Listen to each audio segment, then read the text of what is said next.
We have developed speed, but we have shut ourselves in. Machinery that gives abundance has left us in want. We think too much and feel too little. More than machinery, we need humanity. We know the air is unfit to breathe and our food is unfit to eat. As if that's the way it's supposed to be. We know things are bad, worse than bad. They're crazy. Silence! The great and powerful Oz knows why you have come.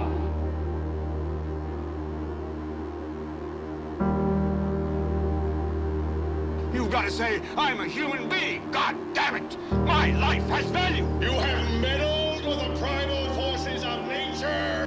Don't give yourselves to brutes, men who despise you, enslave you, who regiment your lives, tell you what to do, what to think, or what to feel, who drill you, diet you, treat you like cattle, use you as cannon fodder. Don't give yourselves to these unnatural men with machine minds and machine hearts.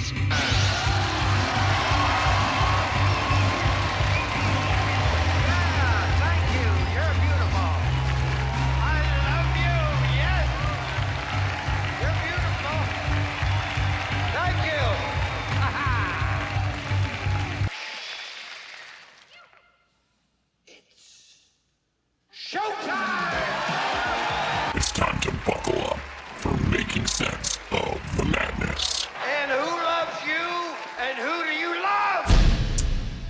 Hey everybody, Jason Bermas here, and RFK Jr. has just given a speech today regarding autism and the fact that there will be white paper or a presentation available within the next several weeks on the toxins that they are going to associate with that subject. Now, before we get into the video, and we're going to watch the entire speech, although he introduces another person, then comes back up and takes questions. And quite frankly, that's one of the things that I like about this administration, whether it be Trump, RFK, Tulsi Gabbard, they will engage with the media. And I think that's extremely important. And the next big thing about all of these people, whether you love them, hate them, you're somewhere in the middle like I am, because there have been some really disappointing things come out regarding RFK Jr., and Maha, etc.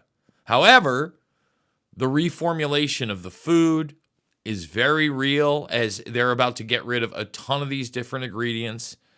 The fact that this is happening is very real, and it is extremely encouraging to me. Now, I want to be very careful about how I frame anything in this video for obvious reasons, as we are streaming on some of the mainstream platforms out there, despite the fact that, of course, I'm fully demonetized on YouTube. It's almost impossible for my channel to grow, etc. Another subject altogether. When I was a small child, and I'm talking small, we're talking under 10 years old, really probably more in that like 5 to 8 range, somewhere in there, younger, maybe a little older sometimes. A big Italian family, a very large Italian family. We would all get together, and we had one relative who was an adult-sized, but acted like a child. And in the very beginning, you would talk about it, and everybody would say, well, she got very sick when she was young. She got scarlet fever, and this is how she developed autism. And full spectrum, whole deal, like not quite palsy, obviously, because they're different things, but pretty devastating. But that was it for a very long time. For my exposure to really all these different things, right? Like there wasn't literally autistic people everywhere. Of course, the spectrum wasn't there. And RFK Jr. is going to talk about, the fact that new types of diagnostics can only account for so much. Obviously, if you have followed my work, you know, bibbity bobbity boobity, what I might think has a huge, huge part in the autism just outbreak. And when I say huge, it has affected my direct family, who, quite frankly, first of all, was in super denial about the autism itself, which is frightening. But you see how people can't deal with reality. And they certainly could not deal with the reality that they may have taken part in the harm of their child, right? I hope people get that. I have friends that I grew up with in high school and middle school, and I mean like grew up with, where in their families, like he's going to tell you, the number is like 1 in 31 right now. 1 in 31. Okay? Where out of the, 6 kids combined between 2 sisters, 2 of them are severely autistic. And their mother's a nurse. And they're very much down the line on listening to the establishment. I've got somebody else who I went to college with, a fraternity brother. Of course, he's thought I was insane forever. He's already he's on social media berating RFK Jr. for alluding to you-know-what. Now, this person, unfortunately, he can get through school. He's book smart. He can repeat things. But the scary thing is he thinks he's really intelligent. And because of this, the health problems that his son has are things he'll never come to grips with. No matter what is published in the next several weeks, no matter how much scientific evidence out there, these will be the deniers. And it's sad. It's very sad. And I'm not even saying that, the bibbity bobbity boobity is the only thing that is accounting for this. All right. And I think he's very smart to frame it in the manner it's already being framed, because I think there are a lot of things out there. For instance, they're going to take a look at ultrasounds. Okay. So before we get into the video, what I need you to do is thumbs it up, subscribe, share. I want to let you know again, there are no more paid gigs.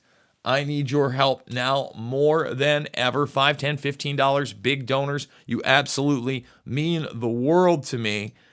This is part of that Q&A. We may get to this part of the video. But what I want to do right now is play RFK Jr. talking about autism and what they're going to be doing right now in these new studies. I'm going to go over some of the key numbers from the ADDM report. Overall, the autism is increasing in prevalence at an alarming rate. The study tests 8-year-olds who were born in 2014. And by the way, these studies are 2 years later than they should be. And one of the things that we're going to do as we move this function to the Administration for a Healthy America, to the chronic disease division, the new chronic disease division, is we are going to have updated real-time data so that people can look at this, so Americans can understand what is happening with chronic disease in this country in real time. And I'd have to wait 2 years to react. We don't wait 2 years to react to a measles epidemic, and we should not, or any kind of infectious disease. We shouldn't have to do that for diabetes or autism. The ASD prevalence rate in 8-year-olds is now 1 in 31. Shocking. There's an extreme risk for boys Overall, the risk for boys of getting an autism diagnosis in this country is now 1 in 20. And as high in California, which has the best data collection. So it probably also reflects the national trend, 1 in 12.5 boys. This is part of an unrelenting upward trend. The prevalence 2 years ago was 1 in 36. Since the first ADDM report in 1990, which was 1992 births, autism has increased by a factor of 4.8. That's 480%, I believe. The first ADDM survey was 22 years ago when prevalence was 1 in 150 children. In all the core states, the trend is consistently upward, and most cases now are severe. So about 25% of the kids who are diagnosed with autism are nonverbal, non-toilet trained, and have other stereotypical features, head banging, tactile and light sensitivities, stimming, toe walking, etc. Let me just stop it right there. That's where my immediate family is at right now. And you know, my brother, you know, in his younger adult life had worked with, you know, adults. But when I say adults, you know, you're talking teenagers up into, you know, their 20s and forever. And that was a growing industry, actually, when, you know, 20, 25 years ago. So he had seen all the signs. Now, those signs were undeniable at like 3 years old. My family couldn't come to grips until almost 4. And at 2, when the child still was not talking, you know, it was pretty obvious to me that there was something immediately wrong. And I want you to think about that. You've now got a toddler that is nonverbal and also, you know, not potty trained. That's, I mean, I can't imagine that in my day-to-day, but you just heard what he said. 1 in 20 on the spectrum that are boys. It's extremely frightening.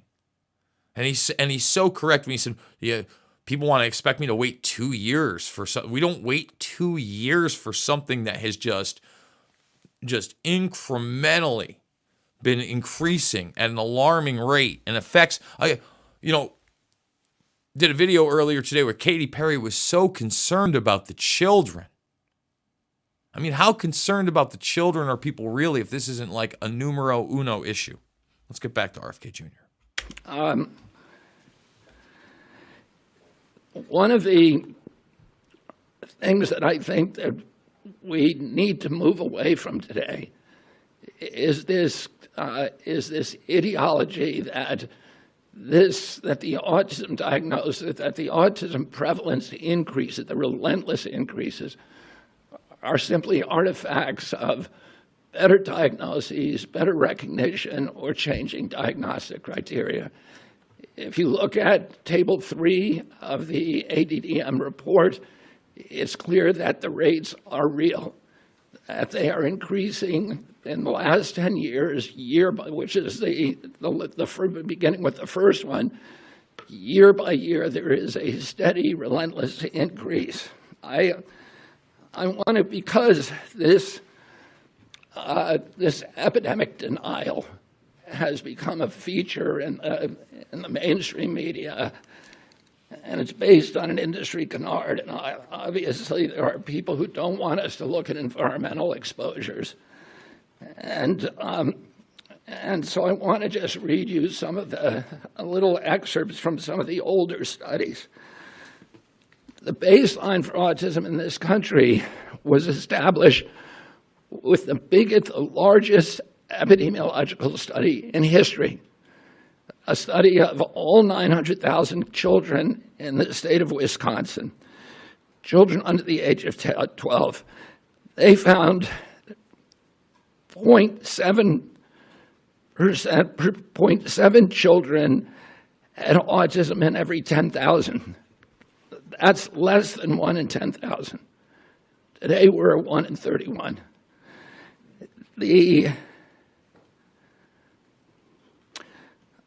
That study also confirmed the 4-to-1 male-to-female ratio.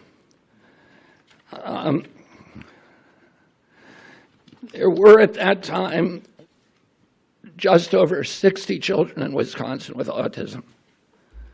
And today it's around 20,000.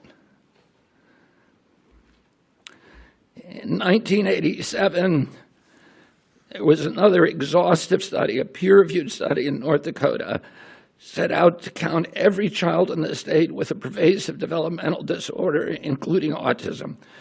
That study meticulously combed through every record, every diagnosis, and he even conducted in-person assessments of the entire population of 180,000 children under 18. The autism rate they found was 3.3 per 10,000. So that's in line with the 1 in 10,000 that was found in Wisconsin 17 years earlier. For context, today the last number of 1 in 36 is 83 times higher.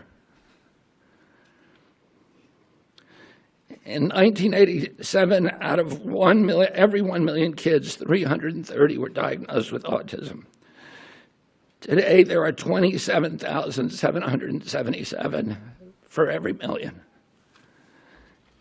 If you accept the epidemic deniers' narrative, you have to believe that researchers in North Dakota missed 98.8% of the children with autism.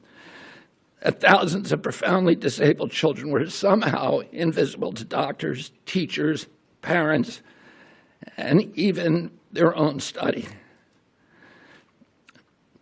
The same researchers who followed the original cohort for 12 years to double-check their number, they went back in 2000 and found that they had missed exactly 1 child. So doctors and therapists in the past were not stupid. They weren't missing all these cases. The epidemic is real.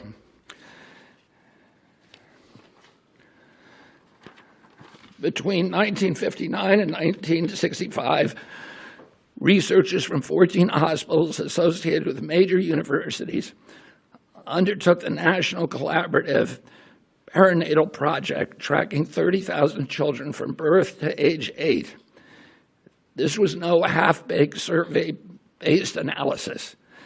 The study conducted 9 separate screenings covering neurology, psychology, speech, language, hearing, and visual function. Every developmental quirk, anomaly, and disorder was logged with painstaking detail. Autism, a condition characterized by profound impairments in social communication and behavior, would have stood out like a neon sign. There were 14 cases. That's 4.7 per 10,000. So we know what the historic numbers are, and we know what the numbers are today. And it's time for everybody to stop attributing this to this ideology of epidemic denial. In 2009, the California State Legislature charged the Mind Institute at UC Davis because this myth was already becoming pervasive, the myth of epidemic denial was already becoming pervasive in the mainstream media. The California legislature directed the Mind Institute at UC Davis to answer the question. And Irva Hertz-Pichotto is a highly esteemed, revered scientist, neurology, and epidemiologist, came back with a definitive answer: the epidemic is real. Only a very, very small portion of it can be changed can be charged to better recognition or better diagnostic criteria. I want to say a couple of other things. There are many, many other studies that affirm this. And instead of listening to this canard of epidemic denial, all you have to do is start reading a little science, because the answer is very clear. And this is catastrophic for our country. There's a recent study by Blaxell et al. And a team of other researchers that said that the cost of treating autism in this country by 2035, so within 10 years, will be $1 trillion a year.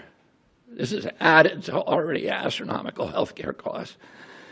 And then there's an individual injury. These are kids this is a preventable disease.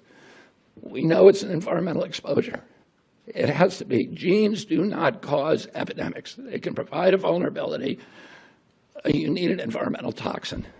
And Irva Hertz-Pachoda pointed out that because of this mythology, that the amount of money and resources put into studying genetic causes, which is a dead end, has been historically 10 to 20 times the amount spent by NIH and other agencies.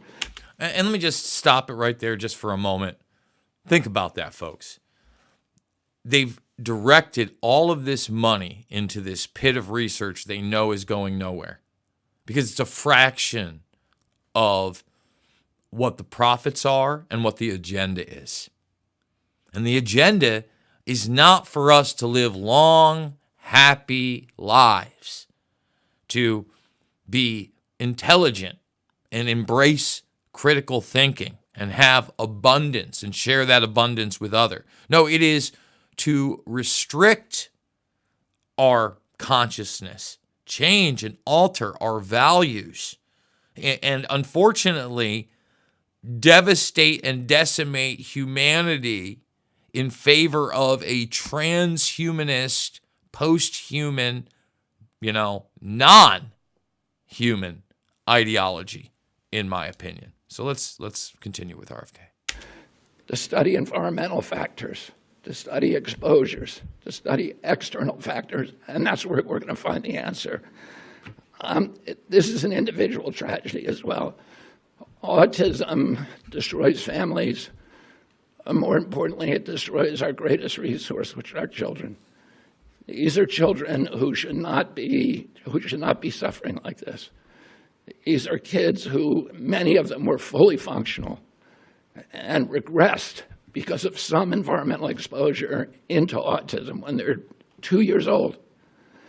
And these are kids who will never pay taxes. They'll never hold a job. They'll never play baseball. They'll never write a poem. They'll never go out on a date. Many of them will never use a toilet unassisted. And we have to recognize we are doing this to our children, and we need to put an end to it. And I think I'm going to have Walter Zaharodny. So again, RFK Jr. does come back, and I'm pretty tempted. In fact, I think we're going to. I think we're gonna play him when he does come back, because it is. I want the question and answers too, because he does such a good job, and that's not to knock these other speakers, right? I think that there is some importance there, but this is just a subject that is too important. Okay, so thumbs it up, subscribe, share. We're bringing them up right now. We're about to bring them up there. I do want to remind everybody, we don't even have 50 thumbs up. Let's get over 100 thumbs up on this one. I need your support. $5, $10, $15, big donors. Please also check out the documentary films for free and share the information, number one. So here's RFK Jr. now answering questions after the fact. I referred to a number of studies. There are many, many, many others in the scientific literature that absolutely explode this mythology that this is, that the autism epidemic is not real. If you read the literature, it is absolutely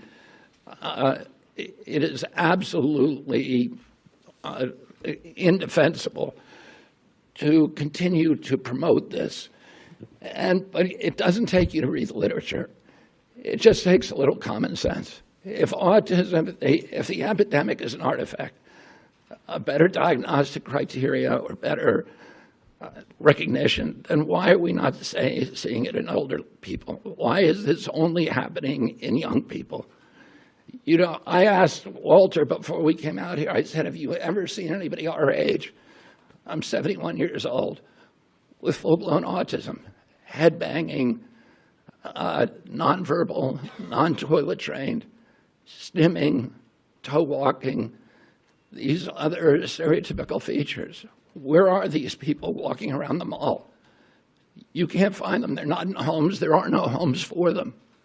There are no institutions for them. Why are we seeing them on the street? Anybody can look around and see that this is a canard. And then you have to ask yourself, why is it so pervasive? Why has it been thrown up against us for so many years? And clearly there are industries. This is coming from an environmental toxin. And somebody made a profit by putting that environmental toxin into our air, our water, our medicines, our food. And it's to their benefit to say, oh, to normalize it, to say, oh, this is all normal, it's always been here. But that's not good for our country. And it's not good for the press to not be more inquisitive, to not be more skeptical. And within 3 weeks, and probably we're hoping in 2 weeks, we're going to announce a series of new studies to identify precisely what the environmental toxins are that are causing it. This has not been done before. And we're going to do it in a thorough and comprehensive way, and we're going to get back to with an answer to the American people very, very quickly. Secretary Kennedy. Wait, thank you. Yeah, go ahead. Secretary Kennedy, I was not diagnosed with autism in 1984 when I initially did it. It took me 5 years to get diagnosed later. You also talked about the fact that the numbers increased with Black and Latino people, but your own study says these findings may indicate that improvements in ASD awareness identification. Hard for me to hear this too, guys.